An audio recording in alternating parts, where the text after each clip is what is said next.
Hikayat Sang Ratu Daun, Simfoni Hijau di Atas Batuan.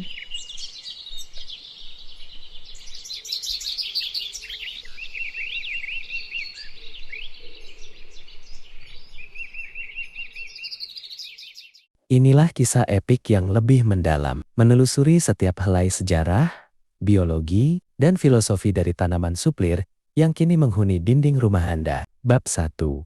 Warisan purba dari masa Paleozoikum. Kisah suplir tidak dimulai 100 atau 200 tahun yang lalu, melainkan ratusan juta tahun silam, jauh sebelum bunga pertama mekar di bumi, dan sebelum pohon-pohon besar mendominasi hutan. Keluarga paku-pakuan Taridophyta, termasuk nenek moyang suplir, sudah lebih dulu menguasai daratan. Mereka adalah saksi bisu pergeseran benua dan kepunahan dinosaurus. Tanaman yang Anda pegang dalam foto itu membawa genetika purba yang tangguh. Di saat tanaman lain mengandalkan serangga atau burung untuk penyerbukan, suplir tetap setia pada cara lama yang mistis, menggunakan air dan angin untuk mempertemukan sel-sel kehidupannya melalui spora. Inilah alasan mengapa ia bisa muncul secara ajaib di dinding rumah Anda tanpa pernah Anda tanam. Ia adalah penyintas waktu yang sangat efisien. Bab kedua,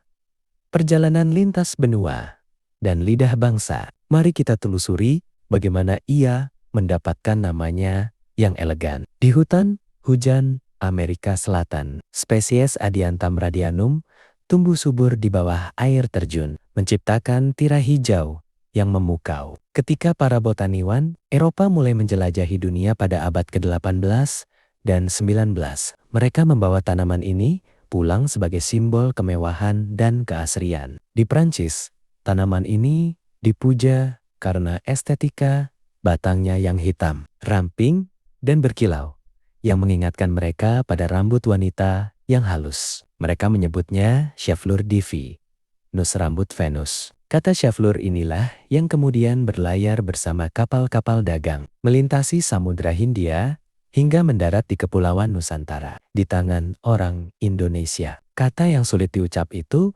berevolusi secara fonetis menjadi suplir. Nama itu kini melekat erat menjadi bagian dari kosakata sehari-hari kita, menghubungkan sebuah dinding di rumah Anda dengan sejarah kolonial dan kecintaan dunia pada botani. Bab ketiga, keajaiban biologis di balik dinding. Mengapa ia memilih dinding rumah Anda dan bukan tanah yang subur di kebun? Disinilah letak kecerdasan biologisnya. Suplir memiliki struktur akar yang disebut rizoma. Akar ini tidak menghujam dalam seperti tombak, melainkan merambat dan mencengkeram permukaan secara horizontal. Dinding rumah dengan segala retakan mikro dan pori-porinya menyimpan cadangan mineral dan kelembapan yang konstan namun tidak berlebihan. Bagi suplir, tanah yang terlalu padat justru bisa mencekik akarnya yang halus. Di dinding, ia mendapatkan drainase, sempurna air hujan mengalir, membasahi akarnya, lalu segera pergi, menyisakan kelembapan yang cukup tanpa membuat akarnya busuk. Ia adalah arsitek yang tahu persis di mana harus membangun fondasi kehidupannya.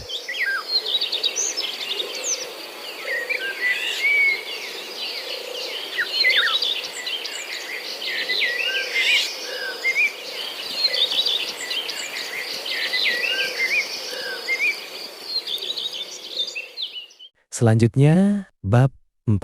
Sang pelindung tak kasat mata. Kehadiran suplir dalam jumlah banyak di sekitar rumah Anda bukanlah sekadar hiasan mati. Ia adalah laboratorium kimia alami. Setiap helai daun kecilnya yang berbentuk kipas memiliki ribuan mulut kecil bernama stomata. Melalui stomata ini, ia melakukan tugas mulia, detoksifikasi. Ia menyedot racun udara seperti formaldehida yang sering menguap dari karpet atau kayu olahan. Oksigenasi. Di bawah sinar matahari yang teduh, ia memompa oksigen murni, membuat area di sekitar dinding tersebut terasa lebih segar untuk paru-paru Anda. Terapi psikologis.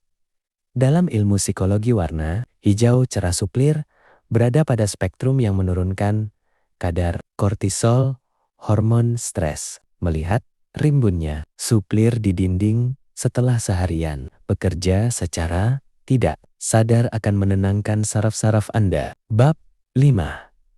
Bab 5. Filosofi di balik Adiantam. Ingatlah kembali nama ilmiahnya, Adiantam, yang berarti tidak terbasahi. Ada filosofi mendalam di sana. Meski ia hidup di tempat yang paling lembab dan sering diguyur hujan, ia tidak membiarkan air menembus inti daunnya. Air hanya numpang lewat. Ini adalah simbol keteguhan hidup di lingkungan yang sulit atau basah, namun tetap menjaga jati diri agar tidak hanyut atau rusak oleh keadaan luar. Ia tidak berbahaya bagi kucing yang mengejarnya, tidak menusuk tangan anak-anak yang menyentuhnya, dan tidak meminta upeti berupa pupuk mahal. Ia hanya meminta sedikit keteduhan dan sisa air dari langit. Bab 6. Masa depan sang penjaga dinding. Kini, tanaman itu ada di tangan Anda.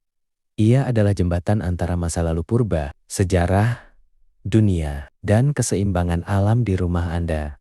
Jika Anda membiarkannya tumbuh di dinding, Anda sedang memelihara sebuah karya seni alami yang terus berubah setiap hari. Jika suatu saat Anda ingin membaginya ke dalam pot, ingatlah bahwa ia sedang membawa separuh sejarah bumi ke dalam ruangan Anda. Bagaimana menurut Anda? Apakah ada bagian khusus dari kisah suplir ini yang paling menarik bagi Anda? Misalnya tentang sejarah namanya, atau kemampuannya menyaring udara? Jika ada, langsung aja komen di bawah. Kita akan rangkum kembali. Terima kasih. Sampai ketemu di video selanjutnya. See you.